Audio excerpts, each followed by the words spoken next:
Um presidente de um partido em declínio e um cantor sertanejo em ocaso. Minions fazem ameaças ao STF. São meras bravatas, mas bravatas, às vezes, caem no gosto popular. Não se esqueçam de dar o seu like no nosso vídeo no YouTube.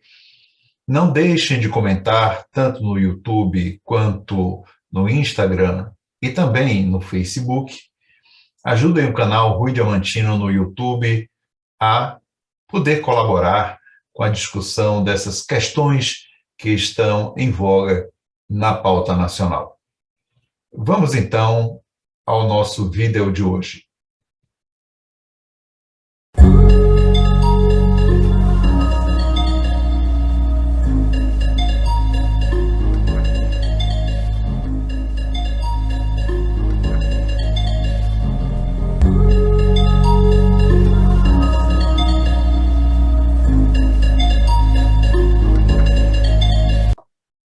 Quando menos se espera, os esbirros do exército do dito Jair, este presumido presidente da República, encontram campo para aparecer na mídia do Centro-Sul.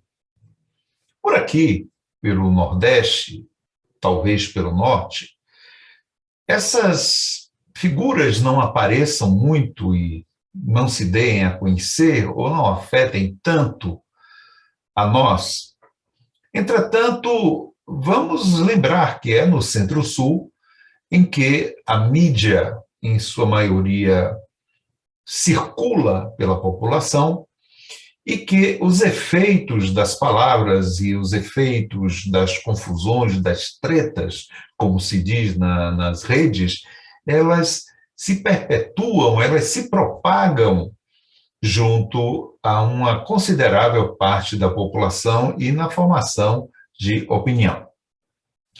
Temos, então, na digestão do final da semana passada para cá, dois temas que estão circulando nas redes e que estão sendo bastante comentados na mídia, tanto na mídia da rede como nas grandes mídias. A prisão do Bob Jeff, o presidente do PTB, e uma movimentação que estaria se dando, sendo organizada por alguns artistas do sertanejo, junto com aqueles que são os barões do agronegócio, que nós estamos chamando de um movimento agro-sertanejo, com a promessa de invadirem Brasília, acamparem por um longo período, lá pelo mês de setembro, na primeira, segunda semana de setembro, e essas movimentações, tanto a prisão do Bob Jeff, como as bravatas lançadas pelos agrosertanejos, têm um certo tom patético. São bravatas que poderiam passar desapercebidas em outras circunstâncias, porém, nestas atuais condições em que nós vivemos no Brasil, elas não deixam de preocupar, porque são um eco e fazem eco em uma parte considerável da população. Naturalmente que, talvez aqui pelo Nordeste, nós não saibamos o quanto isto está se propagando entre as pessoas, mas como há uma rede vasta no Centro-Sul, e principalmente nas regiões que são eminentemente adeptas do governo ou do desgoverno do Jair, essas ideias elas se propagam, elas conseguem fazer algum eco, embora muitas vezes beirem o ridículo. Por exemplo, o agro-sertanejo centro-oestino formado pelo cantor, em ocaso, Sérgio Reis, que fez muito sucesso, sim, na década de 70, com A Menina da Porteira. Hoje é um senhor provecto, que já foi deputado federal durante 4 anos, não foi reeleito.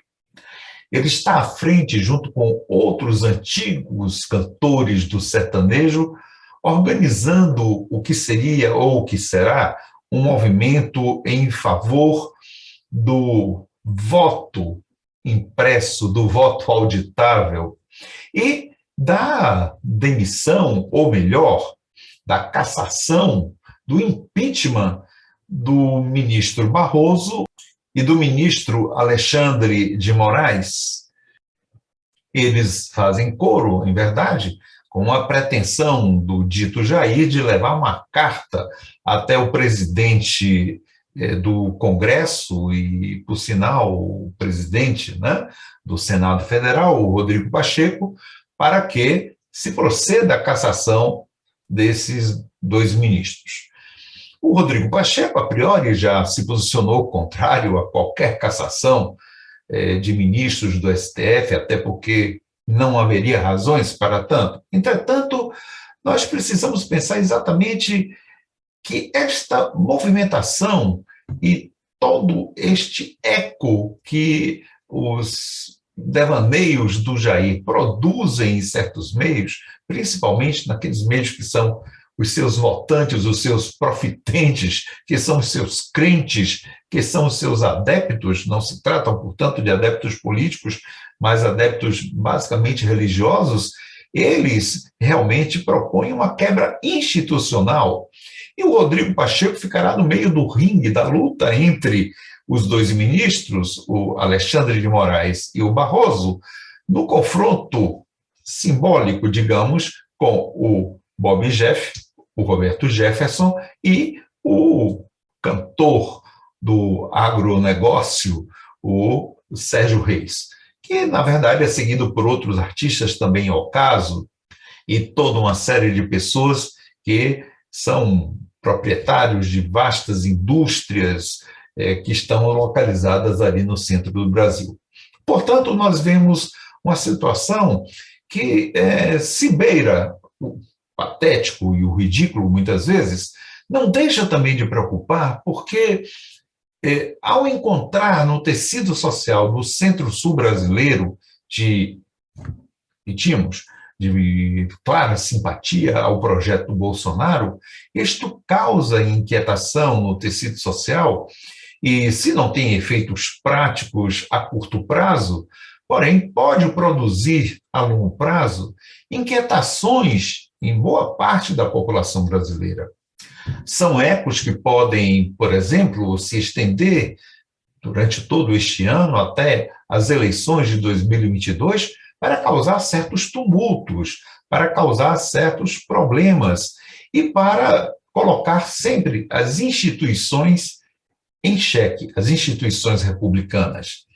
E, por outro lado, a gente percebe que, embora o STF agora entre como um player, como um jogador no cenário político brasileiro e, inclusive, com um papel moderador, ou seja, de interveniência ante os avanços do Jair e também para poder dar uma certa ordenação legal, jurídica ao atual quadro confuso do Brasil. Entretanto, há um certo desgaste por esse discurso repetido, persistente e consistente, ponto de sujeitos civis, pessoas que são meros civis, dizerem que vão impor, vão exigir, vão dar prazo. Eles não vão solicitar, eles vão mandar que o Rodrigo Pacheco faça a cassação dos ministros e que também vão exigir que todos os ministros do STF possam ser demitidos ou se feche, quem sabe, o STF. Esses devaneios, essas fantasias, embora elas sejam irrealizáveis do ponto de vista mais imediato e republicano, se propaga, repetimos, e pode estar aí devaneando, fantasiando muitas mentes golpistas no país. Então, este discurso pode criar inquietações, pode fomentar um certo sentimento de rebelião contra as instituições republicanas. E não vamos esquecer, né, de que há um dito dos evangelhos que um pouco de fermento leveda toda a massa. Tem se brincado muito com essas questões, dessas atitudes jecas, dessas bravatas, e muitas vezes se tem ridicularizado certas atitudes até do dito Jair. Mas não podemos deixar de pensar que em cada gesto desse, as instituições republicanas são colocadas em muita tensão, em muito desgaste, em muito agaste. E que isto pode, com o tempo, se caracterizar como um certo menosprezo a essas instituições. Por isso que elas precisam reagir à mesma altura em que elas são confrontadas, em que se precisa demonstrar que há leis no país, que há Constituição e que as leis e a Constituição brasileira não se coaduna com atos de bravatas feitas por pessoas absolutamente desqualificadas no cenário nacional, tanto nos que estão no atual governo brasileiro, como estes que fazem parte da população e que se arvoram a defensores de uma dita democracia, que não se sabe exatamente em que sentido está sendo aplicado este termo para essas pessoas que têm propensões nazifascistoides. Então, precisamos, como diz, estar atentos e fortes. Precisamos estar atentos a esses movimentos e, principalmente, estarmos atentos aos ruídos que são criados no Centro-Sul, onde se concentra, obviamente, uma grande parte da riqueza nacional, uma grande parte da influência conservadora, ou melhor, ultraconservadora, com tendências claramente autoritárias e, digamos, exploratórias das diferenças sociais no país que ali estão concentradas. Então, é preciso que a gente saiba quem diz o que é, o que faz e o que fará. Não podemos cair no canto de Ossanha traidor. Vamos prestar atenção. Até mais ver.